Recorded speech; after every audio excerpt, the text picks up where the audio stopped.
Hello po sa inyong lahat mga ka-crypto. Ako po si Pinoy Crypto Trader at sa video na ito ay atin pong pag-uusapan ang aking technical analysis dito po kay DOG ngayon pong July 1 taong 2024. Pero quick update lamang po tayo rito kaya diretso na po tayo sa pagte-technical analysis sa kanyang daily chart time frame na ito. At ayan, sa kanyang daily chart time frame na ito ay gumagamit po tayo ng Fibonacci indicator na kinuha po natin dito sa mataas na presyo nito dito at saka lowest price niya rito. Kaya yan po yung mga nagiging basihan natin dito sa mga price levels na natin dito na ginagamit po nating support at saka mga resistance line. Kaya yan, yung huli po nating trade dito kay DOG ay nito pang nakalipas na mga June 1. Yan. Hindi ko po gaanong natin technical analysis kasi itong si DOG kasi mas meron po tayo kasing ibang mga crypto asset na mas pinagtutuunan ng ating atensyon. Pero yan, may interest naman po ako dito kay DOG. Ayan, sa katunayan ay meron nga akong investment or holding sa mga ito. Kaya yan, nitong nakalipas po na araw ay bumuo po siya ng isang bullish candlestick at umaangat po siya. At sa tingin ko po rito ay sumasabay po siya kay Bitcoin. Kaya check na lamang po ninyo yung aking naging technical analysis kay Bitcoin sapagkat umaangat po si Bitcoin at hinahatak po niya ang majority ng mga cryptocurrencies para ang mga ito ay umangat. At kasama na po rito itong si DOG.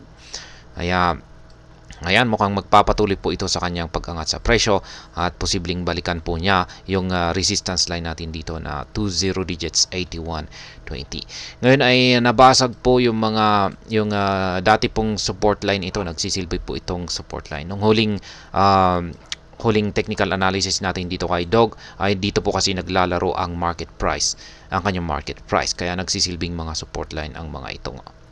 Pero sa ngayon ay nabasag po ang mga ito at ang mga ito na po ngayon ay nagsisilbing mga resistance line. Yung color coding po kasi natin dito is yung mga kulay green ay resistance line, mga kulay red ay support line.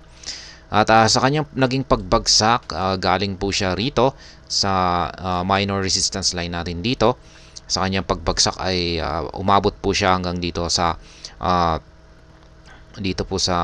support line natin dito. Support line po pala ito.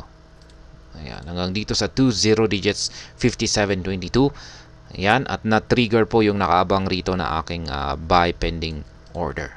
Ayan, bumagsak po siya rito at nakabili po ako dito. At dahil dyan ay nag-set po ako ng isang meron po akong nakaset dito na isang take profit or sell pending order. Kung saan ay hanggang ngayon ay hindi pa yan nati-trigger.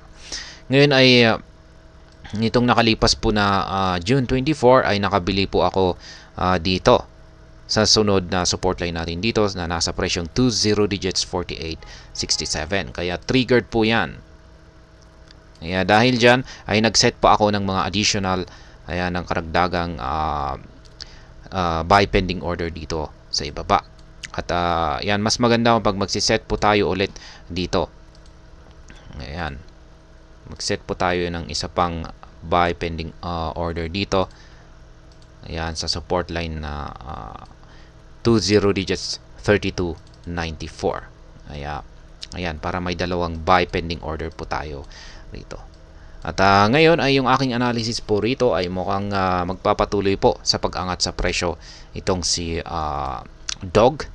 At sa tingin ko ay ginagaya po niya yung galaw ni Bitcoin. Kaya posible po niyang akyatin at patamaan sa mga paparating na araw yung ating take profit dito. Kaya dapat may nakahanda na tayo rito or nakaabang na take profit natin dito sa itaas. Kaya yan po yung aking analysis dito. Pero bearish pa rin po yung kalagayan ng kanyang kalagayan ni DOG kasi yan, kulay red yung pangangatawan ng ating hazard indicator dito. At nandito po sa ibaba, dito po sa ibaba na form yung mga QQE bars natin dito. Ayan, sa lower portion ng ating QQE bar. At pag nagsabi po yan ay mas nakakalamang po ang mga bears. Ayan, kumpara sa mga bulls.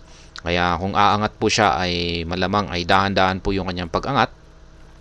At ayan, aabot lamang po siya, posibleng umabot po siya hanggang dito. Basta si Bitcoin ay nagpatuloy sa kanyang pag-angat sa mga paparating na araw. Kaya parang si Bitcoin lamang po yung parang driving force natin sa mga meme coins. Yan, sa pag-angat ng mga meme coins natin ngayon.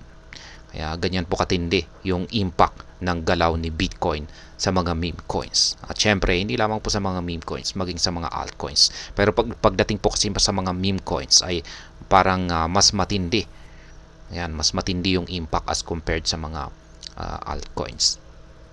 Ayan po muli yung aking mga live spot trading positions dito po kay Dog. Ayan, meron po akong 3 na nakaabang dito na mga sell pending orders or take profit at 2 buy pending orders naman po rito sa ibaba.